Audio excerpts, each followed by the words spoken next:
Halo, balik lagi sama saya. Nah, ini kita akan ngomongin subbab terakhir dari bookkeeping ini. Kita akan membahas mengenai gimana sih sebuah bisnis kok bisa mereka tetap berjalan dengan bookkeeping yang sangat jelek.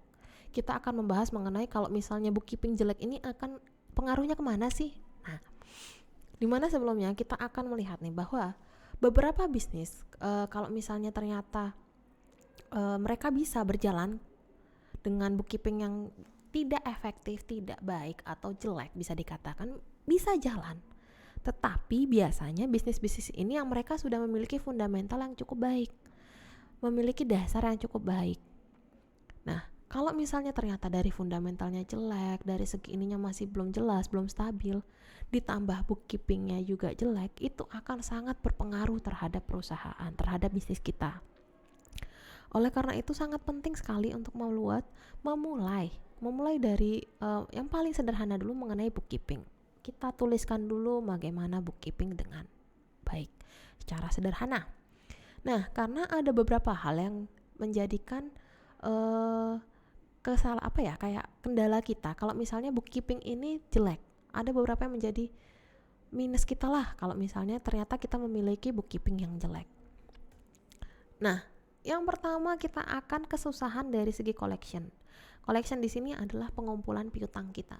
Misal nih, kita melakukan penjualan secara kredit, berarti kan timbul yang namanya piutang. Belakangan nih piutangnya teman-teman konsumen-konsumen kita belinya secara piutang. Kalau kita nggak ada bookkeeping, kita nggak tahu nih kapan kita bisa nagihnya. Catatan kita ini jelek. Nah, takutnya nanti ada yang over waktu atau yang harusnya kita janjiannya 20 hari kamu sudah tagih di 10 hari. Yang janjiannya 30 hari nanti ditagihnya 60 hari. Nah, otomatis akan kesulitan nih dalam segi pengumpulan piutang. Nah, jadi bookkeeping ini akan membantu kalian dalam segi collection. Bagaimana sih supaya collectionnya jelas, kapan. Kemungkinan yang kedua kalau adanya bookkeeping ini jelek adalah kalian telat bayar ke supplier. Nah, biasanya kan kalau kita mulai bisnis nih, kita ada supplier, nanti bayarnya di belakangan atau di depan. Nah, kalau nggak ada bookkeeping, nanti kita bisa telat nih. Telat ini kenapa? Karena transaksi kita nggak jelas, pendapatan kita nggak jelas. Di saat waktunya untuk bayar ke supplier, kita belum ada pendapatan.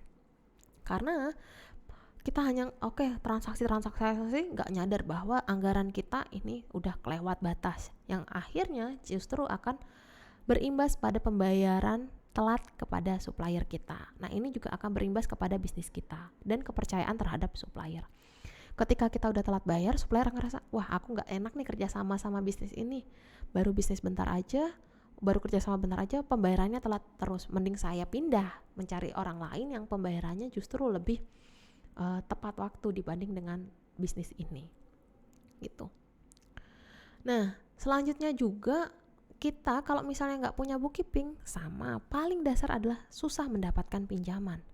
Kita tidak bisa mengerti forecasting kita seperti apa, tidak bisa membuat perencanaan atau peramalan yang baik seperti apa, yang akhirnya untuk mendapatkan pinjaman atau mencari investor dari bank atau mendapatkan pinjaman dari bank itu sangat sulit.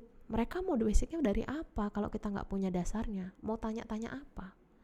Oh, saya mau melihat bagaimana transaksi pengeluaran kalian. Oh, dari mana? Nggak ada kan? Itu akan menyulitkan kita untuk mendapatkan pinjaman. Nah, dan yang terakhir adalah dari segi pricing atau keputusan membuat sebuah harga.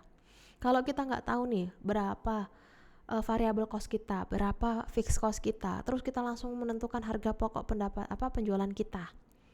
Ternyata, katakanlah kita ambilnya segini aja deh, menjual produk kita 10.000 aja deh. 10.000 untuk tiap unitnya. Tapi ternyata setelah kita hitung, harga pokoknya nggak nutup kalau 10.000. Ternyata kita akan kurang. Nah, tanpa ada bookkeeping yang bagus, tanpa ada penyatatan yang bagus, kita nggak bisa menentukan harga dengan baik. Penentuan harga itu nggak bisa asal-asalan. Penentuan harga itu harus ada dasarnya dulu.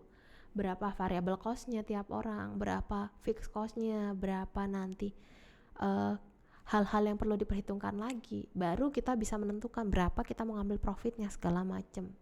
Jadi tanpa ada bookkeeping yang bagus, nanti kita nggak akan tahu gimana sih pricing decision yang baik. Nah, mereka seperti yang saya katakan tadi, banyak sekali owner itu hanya berpikir, oh bookkeeping itu paling malas untuk mikirnya. Mereka hanya memikirkan dengan konsumen, sales, innovation, dan growth. Jadi mengesampingkan yang namanya bookkeeping. Kalau udah kayak gitu, nanti akan terjadi atau melit atau membuat bisnis mereka akan justru lebih hancur, karena bookkeeping ini adalah basic mereka atau fundamental mereka dari segi finansial. Oke, sampai di sini dulu untuk materi atau kurs kali ini terkait dengan bookkeeping dan controlling. Kalau misalnya ada yang pertanyaan, silahkan ditanyakan langsung kepada saya, nggak masalah. Kurangnya saya mohon maaf. Wassalamualaikum warahmatullahi wabarakatuh.